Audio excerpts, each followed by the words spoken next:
The content of this podcast is provided for general informational purposes only and is not intended as, nor should it be considered a substitute for professional medical advice.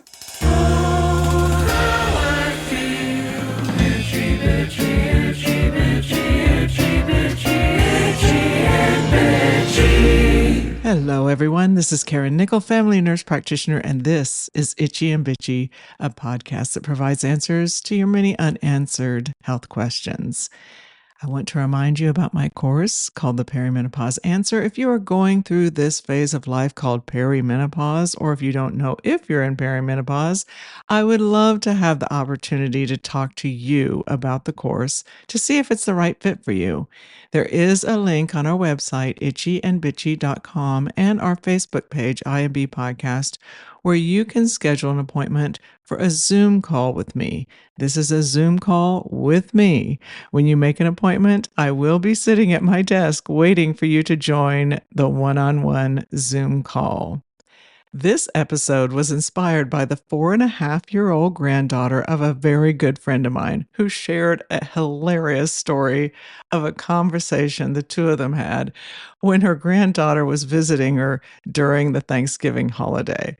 I just had to share this story with you. So, as my friend was helping her 4.5-year-old granddaughter, who I'll call Sarah, that's not her real name, but I'll call her Sarah for this story, she was helping her get prepared for bed. And Sarah said she had to get underpants on to wear to bed. And my friend said to Sarah, "Oh, I don't wear underwear to bed." And Sarah replied, "Then you're going to get an itchy vagina."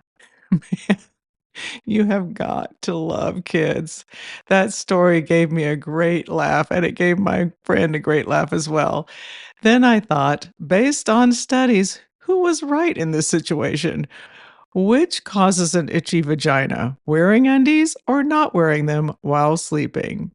Well, my friend and her 4.5-year-old granddaughter are not the only ones who debate whether or not women should wear underwear while they sleep. To sleep with or without underwear is actually a well-established great debate. And over the years, you've probably heard conflicting information about this. The decision is often made based on personal preference. Some women find sleeping without undies more comfortable, while others can't imagine not wearing their briefs to bed. To make an informed decision that's best for you, it helps to understand the benefits and drawbacks. And I will share that information with you after this quick break.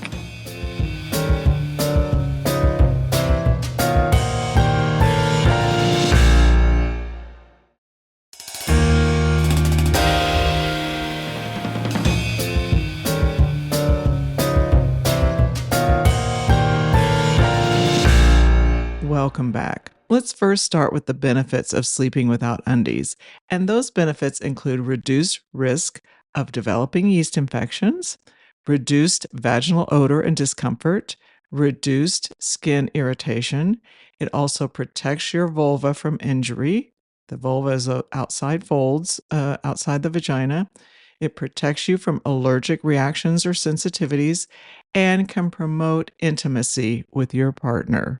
Women should not sleep in tight underwear since they prevent the airing of the sensitive vulvar skin and increase the risk of bacterial vaginosis or vulvar candidiasis, which is yeast.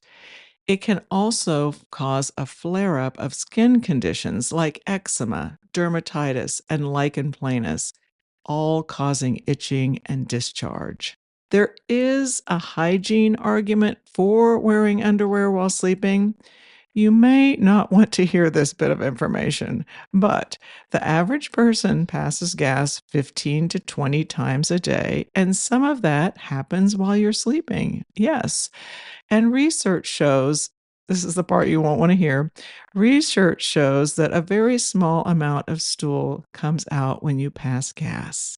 So improved hygiene could be an argument for wearing underwear at night. Also, when you're wearing breathable underwear while sleeping, it can help wick sweat and other moisture away from the body and protect against bladder or period leakage. However, the health benefits of sleeping without underwear have been well established. Excess moisture around the genitals may lead to increased yeast infections, irritation, and pH changes due to bacterial overgrowth. The best way to prevent this is to allow some time for everything to air out and stay dry. Wearing tight fitting pajamas or clothes and underwear to bed can lead to even more moisture buildup by keeping moisture close to your genital area. Bacteria and yeast thrive with the presence of this moisture, so infection risk increases.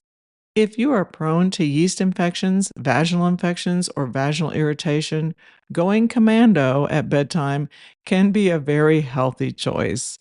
Most women prefer to wear underwear during the day, so nighttime is a good time to let things air out. Also, if you are very active or sweaty during the day, consider skipping the underwear at night for the reasons I just shared. Also, if you are wearing lace or non cotton underwear or using underwear liners during the day, you're getting very little airflow in that area. This can cause moisture buildup during the day. It can help to switch to cotton underwear at night if you have to wear something to bed.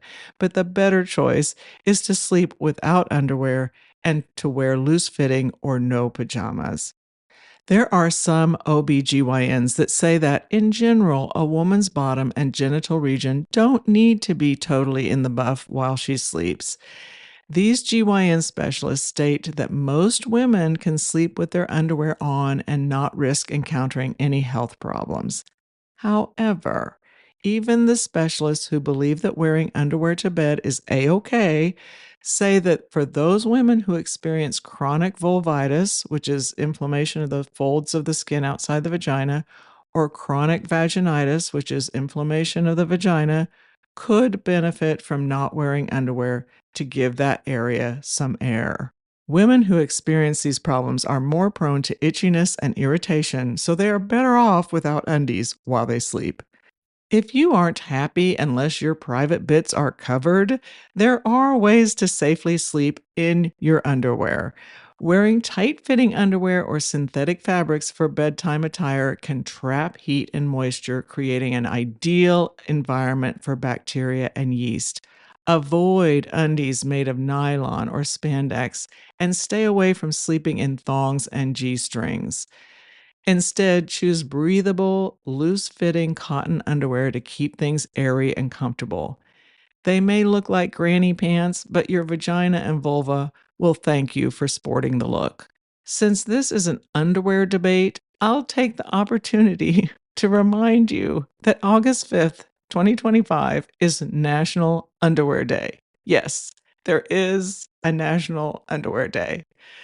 Ultimately, this is a very personal choice, but the research we have most strongly supports sleeping without underwear on to promote a healthy vagina and vulva.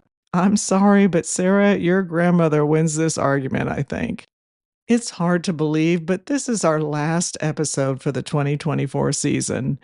Thank you for listening to and sharing the podcast with others. Wherever you listen to this podcast, please leave a review and rate the podcast. Your reviews and ratings really do matter.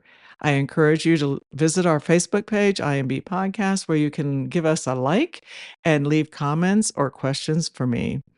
Our website is itchyandbitchy.com, where there are blogs with some of our subjects available for you to read. On the Facebook page and website, we have the information about how to schedule an appointment with me so that we can chat about my perimenopause course and see if it can help you if you are going through this phase in life. As always, thanks to Forrest Wenzel, our producer and composer of our theme music, and the person who does all the behind the scenes work to make this podcast possible. Thank you, Forrest. Forrest has just finished up his first semester to earn a master's degree in music composition at the prestigious Peabody Music Conservatory. Boy, that went by fast. Maybe not for him, but for me. If you want to listen to some of his music other than the wonderful Itchy and Bitchy theme song, which I love, you can go to his website, forrestwenzel.com, forrestwenzel.com. I hope you have very happy holidays, a healthy and happy new year, and always remember your health is in your hands.